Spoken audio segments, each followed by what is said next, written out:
I am ranking all 82 maps that comes with Cities Skylines. This episode is Campus DLC. This series is tournament style with the best map from each DLC sent to the final round to determine which map is truly the best map in Cities Skylines. Here's the point breakdown. Transportation accounts for 4 points with highways, railroads, shipping, and airports counting for 1 point each. Resources are worth 2 points, half a point for each type of resource. How the map looks is worth 3 points, and personal preferences account for 1 point. The maximum any map can score is 10 points. The first map is Maron Bay. Got a nice and flat highway. It's a little bit bumpy, but it's not too bad. And it gets a little bit bumpier over here, and then we go up a little bit of a hillside. That might be a little too steep in some areas, especially right here. Might not be great. But then we got flat highway over here, which looks good. An attempt at a custom interchange. I don't think it was executed as well as it could have been. This side looks awful. I hate it. Vanilla interchange sucks. And then it's pretty flat over there, so it's a little bit better than average. As for rail, this is the only rail line coming in, and it ends right over here at an abandoned factory. And just to put it in perspective, you need to get 3 tiles before you can even get there, which is annoying. So we have shipping routes here, and they go under this bridge and around the island, and that's all it really does. It just goes around it, which is a nice touch. I do like it. There's actually not a lot of space to build an airport on this map, so that'll be a little bit of a challenge here. But I mean, you do have some areas you can do it. It's just not everywhere, so it's pretty average. So there's a lot of resources around, which is always a good thing. There's 3 resources you can get in the first tile, and the last one is just 1 tile away. That's pretty good. I like that. The look of this map is pretty cool too. I mean, it's a little valley, and I like that. There's a lot of elevation changes. There's a lot of water. It's not boring. It looks pretty good. I like this. I would be willing to play this map, but I'd need to change the rail line so that it wouldn't be so far away. The second map is Murky Coast. The highway's pretty flat going around the outside of the mountain. I kind of like that. And it gets over here. It's a really sharp turn, so that's a little rough to do. And then that's not terrible, but it's not great. And then vanilla interchanges suck, of course. And it's pretty flat going over in that direction, so highways are pretty good. Oh, there's another one over here. Okay, well that's pretty flat. Except the sharp turns. The sharp turns are what's bugging me here. But I mean, it's a bit above average, so it's not too bad. Rail line follows the highway, and then it splits off, and it's an abandoned factory over here. And it comes back through here and escapes. So that's pretty far away. You can't even get to that one really. But there is another one over here that follows this highway, which is pretty flat. And then makes some really sharp turns. And I'm not a big fan of those, but it's not the end of the world.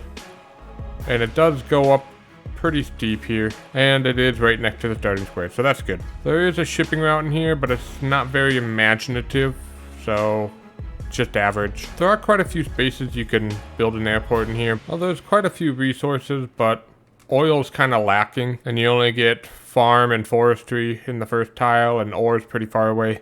It's a little below average. It's not great. But I will say the look of this map is wonderful. I do love the look of this map. I love the elevation changes. I love all the water coming through here. There's some little features here like this rock cluster. I would love to play it with just a few minor modifications. Other than that, it's good. The third map is Northwood Hills. Well, the highway's nice and flat. Can't mess that up. And there's a nice custom interchange here. That's really nice. The bridge didn't get messed up. Vanilla interchange. Bleh. But otherwise, it's pretty good. I think there's even another custom interchange over here. This one's interesting, and it's also stuck, but now we're good. Yeah, that one's kind of a rough interchange, but the rest of the highways are pretty good, so I'm okay with this one. We have one that just comes right up into the mountain here at an abandoned factory. That's pretty cool. We also got another one over here that follows the highway, and it's pretty flat. It's really good. And you get in the first tile. That's really good. And it's not too sharp. It doesn't go up any steep hills. That's phenomenal. Building an airport in this map would be extremely difficult. There is a lot of challenging terrain to go around. Having to flatten out a lot of this would be quite a pain in the butt. So the airport's not so friendly. There are a lot of resources around here, but the oil is the only thing that's really lacking, but there is some you can get. You get farming and forestry right in the first one, and then there's big pockets of ore around here, big pockets of farming. I like that. It's a little bit above average. This map looks really cool. I really like the look of this map. I like how there's canyons dividing hills. I think that's really cool.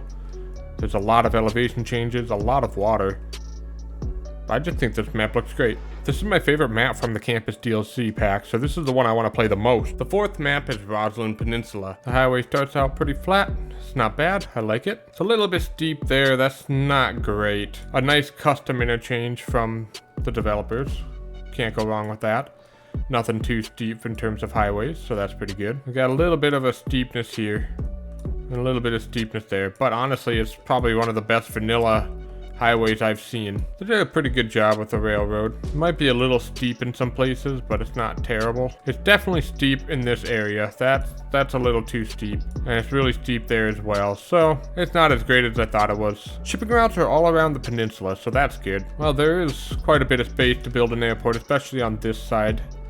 Over here, there's not much room, but yeah, what are you gonna do? Resources, on the other hand, is pretty lackluster.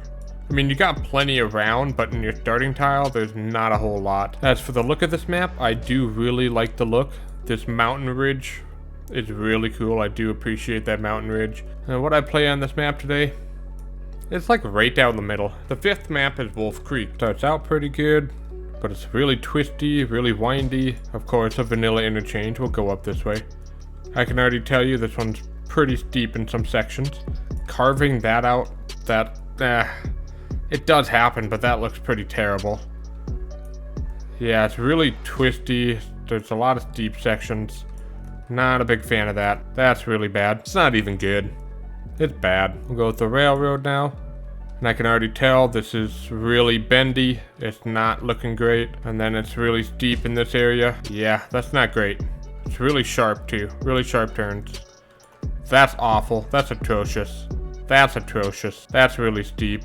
That's really sharp. Yeah, I'm not a big fan of the railroad. There's no shipping, so we move on to airports. There's not a whole lot of space you can realistically build. There's only a couple. So that makes this a little bit more challenging. Yeah, farming and forestry in the first. You can get to ore pretty easily, but oil is like non-existent. You got tiny little patches. It's not great. The look of this map is decent. It's not my favorite map, but it does look pretty good. It's above average for me. This is my least favorite map out of this DLC, so it's not one that I want to play. The winner of the 9th bracket of maps is Northwood Hills. If you'd like to see which map wins this tournament, make sure you subscribe and tune in tomorrow to see the next episode. I wanted to take a minute to thank Grahtles for helping me rank all 82 maps. May God bless you and have a wonderful day.